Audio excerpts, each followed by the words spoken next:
Well, hello and good evening and welcome to Reboot TV, to this edition of Tuesday Talks. We're here talking about food obsession tonight, something I hear often with clients and out there talking to other coaches. It's really something that we've become obsessed with, obsession, as a way of perfecting ourselves and wanting to be our best selves, but sometimes it can make its way into something that's not so healthy. So what do we do about it? How do we, make the best lemonade out of this bag of lemons? How do we take this food obsession and turn it into something positive in our lives? So I have been listening a lot to different talks and reading up about this and really trying to find out the most that I can. And I've come across a few presentations that have really nailed it for me in a way to communicate to all of you guys about how to deal with food obsession, because we want you to focus on the healthfulness of optimizing your health and being the best you can be. And a side effect will be losing weight. A side effect will be your inflammation goes down. A side effect will be that you're metabolically more healthy and you're not diabetic anymore. I mean, there's so many different aspects of optimizing your health and what that would mean. But what I want to do is talk about when it takes a weird turn, when it turns into food obsession, to where it's something beyond just focusing on health, but focusing on an ideal that we're reaching for. Because I don't want people making any changes that I coach unless they're changes you plan on making for a lifetime. These are lifestyle changes. That's how change happens and stays in your life, is that you adopt it. Nothing is short-term. Health is not a short-term goal. Wellness, vitality, all of those things are long-term goals. It's not, I'm going to reach it once I reach that number, whatever 120 or whatever that number is, then I'm going to be healthy. Life's going to be good. Everything's just coming up roses. And then I can stop and go back to eating pizza and ice cream all the time. We know that doesn't work. That is a very young way of thinking. I don't want to say immature so much. It's like, that's how we thought when we were teenagers. If we could just get this, this in your 20s, when you're like, if I just hit this number, everything will be fine. Then I can just, go back to doing whatever. And it's not a goal so much as a long distance journey and being as well as you can be for the rest of your live long days. That's why it's optimizing your health and not achieving an unknown ideal. But let's talk a little bit more about obsession. I'm going to bring up a screen coming up here where I have some slides to help me stay on track and to help you follow what this is. So let me do the share screen here. And we're going to jump over to it and maximize. There we go. Get my head out of the way. So tonight, like I said, we're talking about food obsession. And what I want to talk about is how to stop obsessing over food, diet, and eating once and for all. Allow us to live life without the obsession. So thank you very much for joining me tonight. We're going to be talking about the mind and obsession, a little bit about the evolutionary biology of fight or flight, the obsession that we have in the need for perfection and the false gods that we create in our obsession. But then there's some benefits to obsession. That energy of obsession could have a benefit, but how to transfer and transform that energy away from obsession. And then deal with some exercises on not, push-ups and things, but mental exercises, mindful exercises of introducing consciousness into it. And then the 4 questions to ask to free yourself. So let's dive in. First, a quick disclaimer. This presentation is not to be construed as medical advice or a treatment plan. It is intended for general education purposes only. The information in this presentation is not to be used to self-diagnose or self-treat any health, medical, or physical condition. Don't use the information in this presentation to avoid going to your own healthcare professional or to replace the advice that they give you. Consult with your healthcare professional before implementing anything related to the presented materials herein. Myself, Sheila Kilty, the Mind Body Reboot Method, and the Optimal Health Reboot make no representations about the accuracy or suitability of this content. It's merely my research and some ideas presenting to you today. So talk a little bit about the mind and obsession. So our mind is imprinted for survival from the very beginning, ancestrally. We're designed to hunt and to survive. And all creatures on Earth, whether it's a plant or an animal, all living creatures spend their lives surviving. Procreating and food are the most powerful of the two to keep the species going. In yoga, the mind is often called a power tool or a tool, and it has to be harnessed so that we can learn how to use it best and to learn from our mistakes, or else it's a power tool left alone. It can become a tyrant, it can be critical, judgmental, obsessive. It can cut, it can hurt in the wrong hands. It's a power tool in the hands of a toddler. So we need to harness what that energy is. Now, the conundrum with food, it's not like you're addicted to heroin, you can't do heroin. The conundrum with food is we need it to survive. It's not like you can walk away from it, right? And you have to eat to survive, yes. And you have to be able to enjoy your food and eat your food and find your food and eat the right food so you don't get, unhealthy and so forth. There's a lot to think about. But this worry, this food worry, has to be harnessed. And we got to eat to live. All creatures are about finding food. And the evolutionary biology of it is that we're driven by our survival instincts. It can drive us to whatever it takes to get what it needs and creates an obsession to do so. But hunger is natural, it's necessary, it's powerful, and it drives us. The difference between us and creatures, that creatures feed. Humans dine. We're the only species that arranges food on a plate to be pleasing to the eye and so forth. And we look for satisfaction. We want to be nurtured spiritually, visually, in all different senses with our food. And it's experiential to us. It's an experience that we're having with our food. You look at these beautiful plates of food here to the right. I mean, these are gorgeous, primally appropriate plates of food that look delicious. You just want to dive in.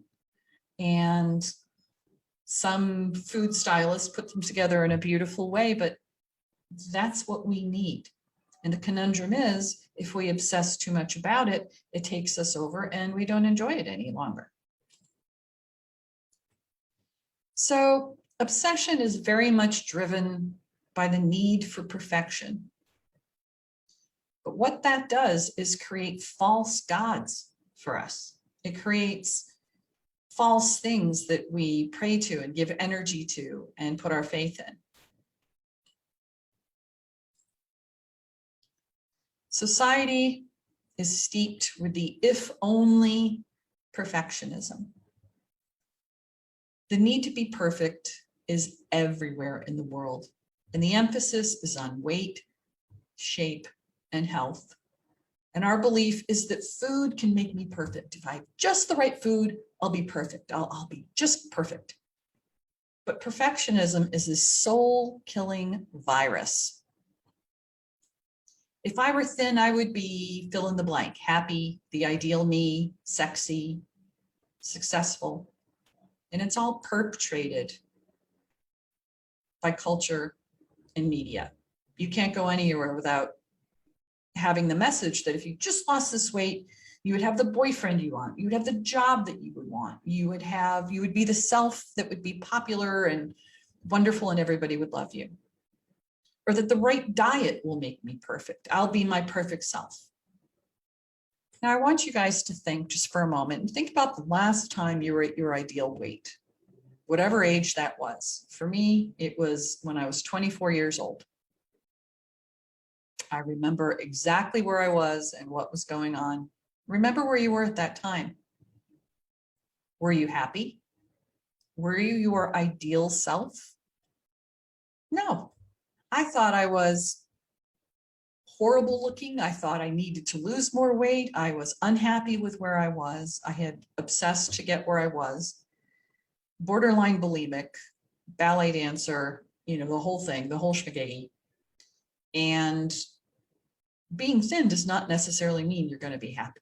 If that was the case, more of us would get happy and stay there, meaning we'd get thin and stay there, but that's not how it works. We're at whatever size we are, we take our problems and our worries and our anxieties with us.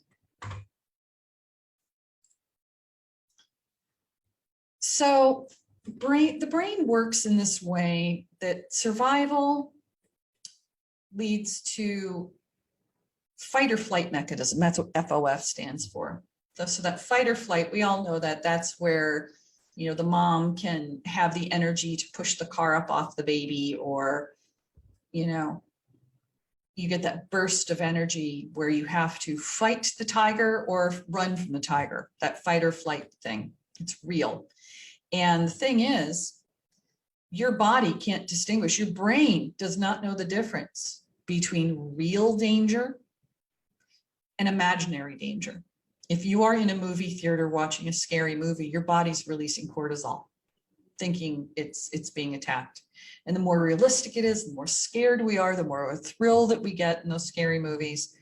But if you think that you are not going to survive because you're not going to be perfect and you're going to fail, that perceived threat creates the fight or flight. But it also creates false gods. So if we eat too much of a certain food, that makes us fat, which means our survival is lost, which means we've failed, and it creates a red alert in your brain that goes off. Cortisol is released. So we make food our God. We make perfectionism our God, a certain size we need to be, and we put it up on that altar.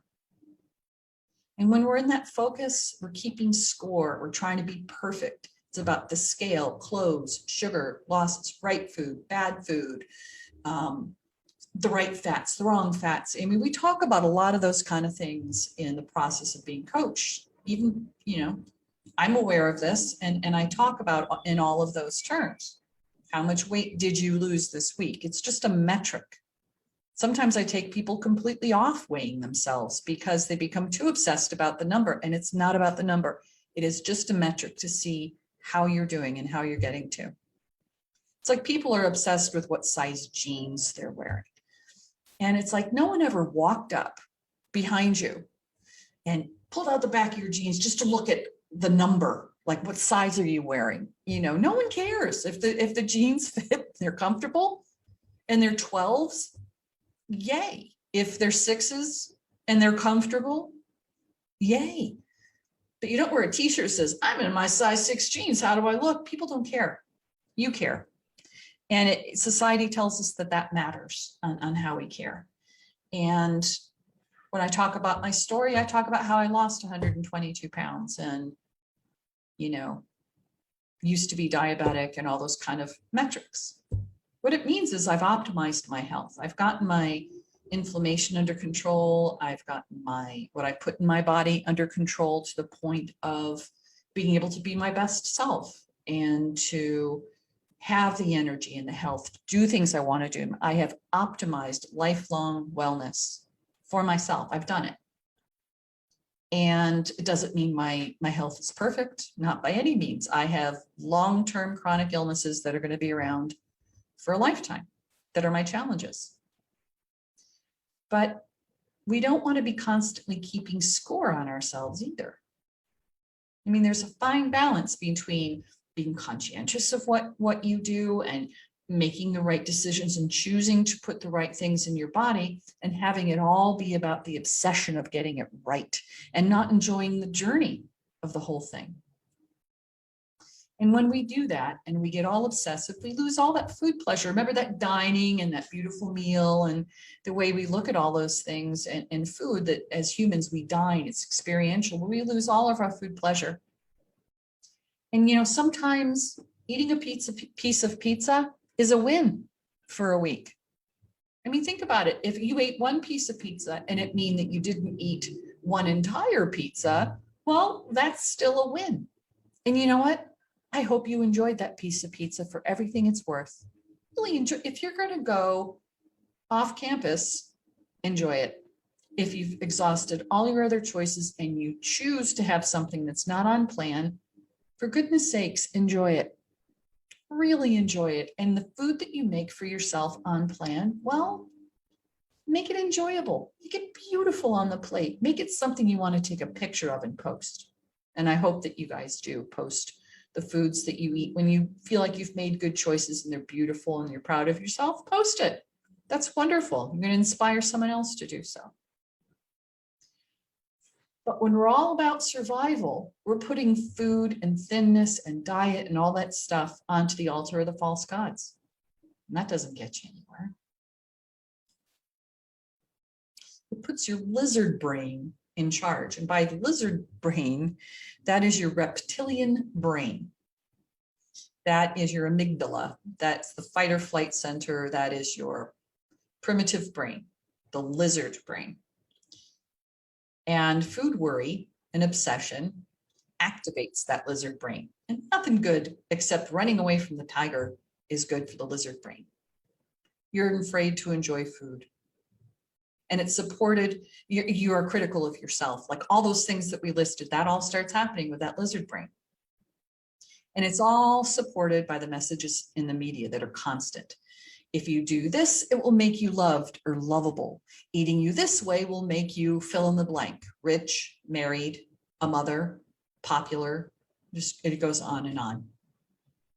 But it's all just about the lizard brain trying to survive. That's all it is.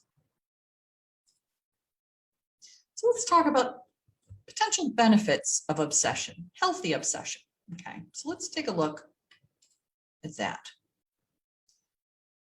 So increased obsession can mean increased untapped power, like this hand over there, like, yeah, power. It's all just energy. And obsession is power that's distracted from its highest potential. So energy is only potentiality. Energy just kind of bounce around until you harness it, like they're grabbing lightning bolts and harnessing it there. And until you grab it and harness it and point it in the right direction, it's just distracted, bouncing around power. And that's what obsession is. Once it's been liberated from obsession, you can start to use your practical mind. Think about it. You could focus that energy. You'd have lots of power at your fingertips. You'd have far more creative obsession. There's so much more you could do because obsession will no longer be the tyrant in your life. You would be in charge. That's a big benefit, to put yourself in charge, because many times we feel out of control. We feel like there's something else controlling us. We feel, and obsession definitely does control you. OCD is no joke, obsessive compulsive disorder. And being obsessed about food is no fun way to live. There's never any enjoyment. It's so primitive of us to want to be able to live well and eat well and enjoy it and enjoy life and drink of the cup of life. That's all something that we want to do. And if you're in charge, you can do those things. This puts you in charge. In so many ways, we're out of control in our lives. There's so many things happening to us, like this pandemic and everything. I'm telling you, you can be in charge in your life. And we're going to show you how to do that. So if all your energy is not being used to obsess, where would it go? So that obsession is unconscious. Remember, we called it the tyrant, the false god. But it's vanquished by introducing consciousness. All right, so obsession is unconscious. It just happens. You don't think about it, just like breathing or anything else. It's not your fault. You didn't bring this on. It's not like you're a bad person because you're obsessing. It is something that is unconscious. It just happens. But when we vanquish the obsession, when we harness this power, we're introducing consciousness, awareness, a mature brain. that can think and make choices. It is the entrance of the my aware self. I am now aware. You become a witness to your own life. You witness all the different parts of you. You observe yourself and your behaviors. In a mindful way, it's called being non-critical and non-judgmental and observing. So if you're a non-critical, non-judgmental observer and you're curious about what's going on, that brings all of the stress and all the fight or flight just comes down because you're in charge. You're holding the reins. Just immediately feels better to have that going on. Because observing yourself, you're applying realism to it. Not all those imaginary, I'm not surviving, am I, oh my God, I'm going to die kind of feelings, those fight or flight things. I'm going to fail if I do this, if I eat this food, if I don't eat the right thing, I'm going to fail, I'm going to die, I'm going to have a heart attack. I'll look at all these horrible things that happen. I'm not going to be loved or lovable. I'm going to fail as a person. I'm going to be lonely for the rest of my life if I don't get this food under, all of that thinking goes away when we're non-judgmental and we step back and we observe. Enter realism. We're stepping out of auto behaviors, those automatic behaviors that happen. Unconsciousness is dark energy. It is something that brings shade and darkness to our lives. And consciousness, in yoga practice, they call it going to the light, to adult mind, to maturity. Consciousness is awareness. And adult parents of ourselves need that awareness. They need that objectivity and that reality to see what's really going on, to bring consciousness and awareness to our being. Now, how do you introduce consciousness? Well, you ask questions. So how do you go about introducing consciousness? What do? How do you go about doing that, right? So you ask yourself, who would I be if I didn't give as much time and energy to food? Great question. Journal about it. Write about it. So if you're obsessing about food, these next couple questions are where I want you to journal over the next week. Just get out some paper and a pencil or a pen and just write about your ideas on these thoughts. You don't have to do anything about the obsession. We're just introducing consciousness to the obsessive mind. So the first question again is, who would I be if I didn't give as much time and energy to food? So if she put down her bok choy and thought more about something else, what would it be? Who would she be? What would I do with all that time and energy? Good question. What's the life that I wish to live that has nothing to do with food? What desires, dreams, goals that have nothing to do with food that I have, or diet or size? What would the life be? The job is to catch yourself regarding food thoughts in the moment and introduce the observer, the consciousness. Because it's always about choice. It is not about willpower. As they say at the Institute for the Psychology of Education, where a lot of this material came from, is a wonderful presentation. I thank them so much for putting that out there. That willpower is a noun. Choice, choosing, that's a verb. That's action, taking action. Willpower is just a thing. This isn't about willpower. It's about making a choice to be your objective observer and introduce consciousness to what's going on. Then you could ask yourself, what else is possible?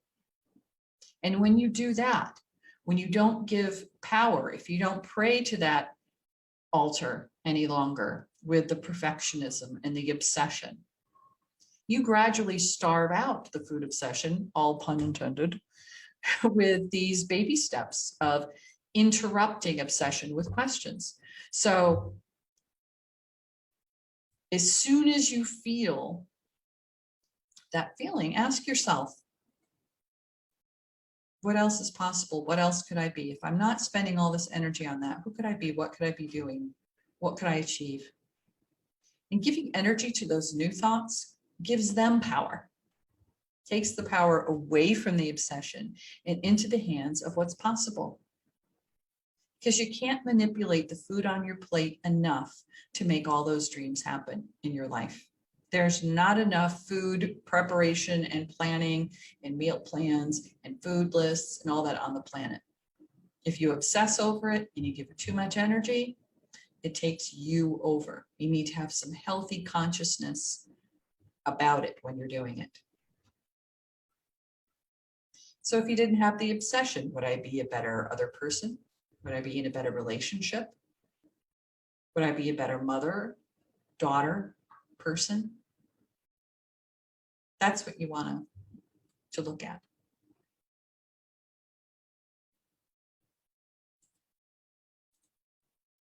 So what can you do in the moment? So in that moment that you're obsessing, what can happen?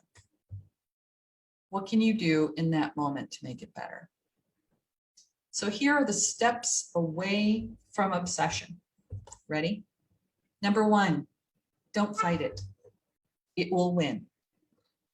It's bigger, meaner, 500-pound gorilla in the room, and it will win.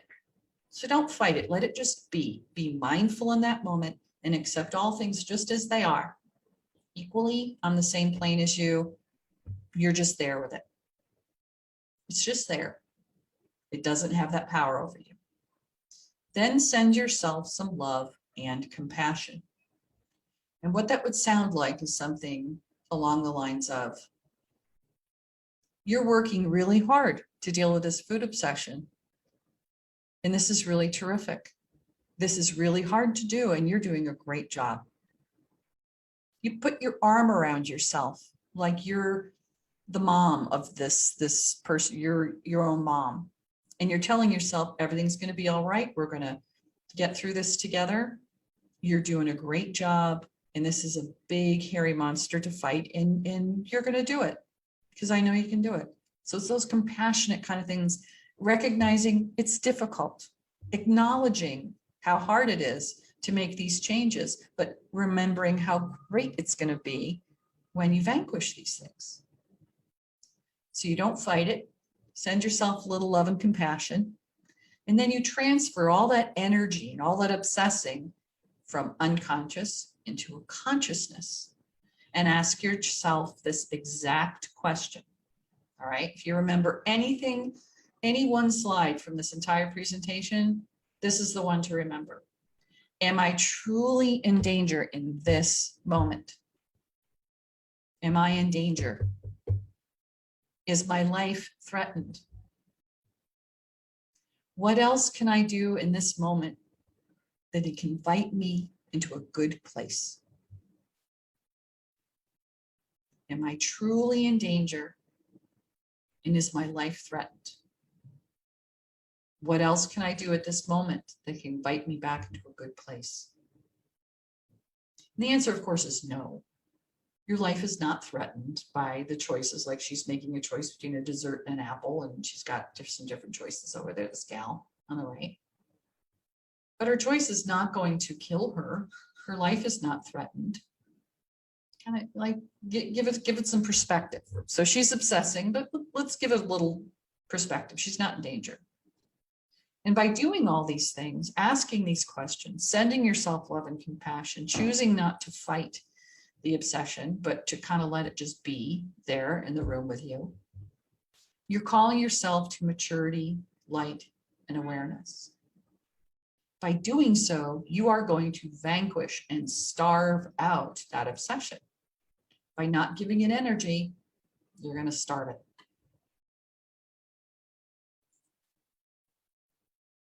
Just think about it. If we free up all that energy, where could we go?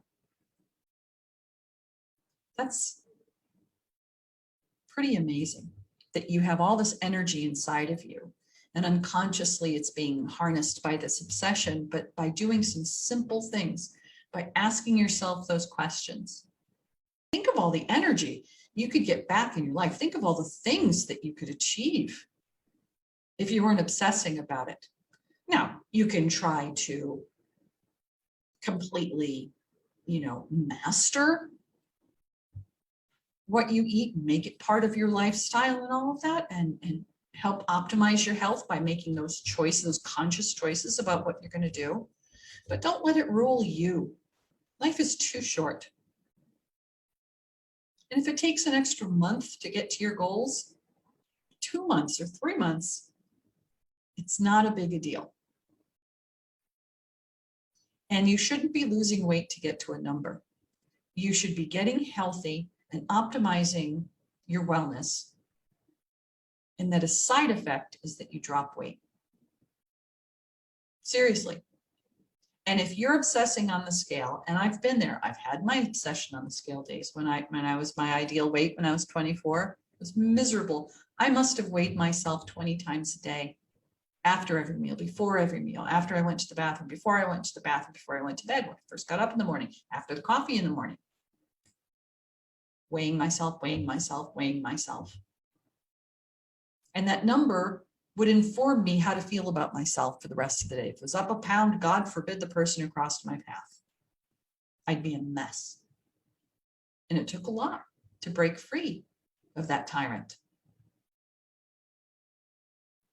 At the time, I was trying to get the love of a person who didn't feel I was lovable, but I was going to convince him.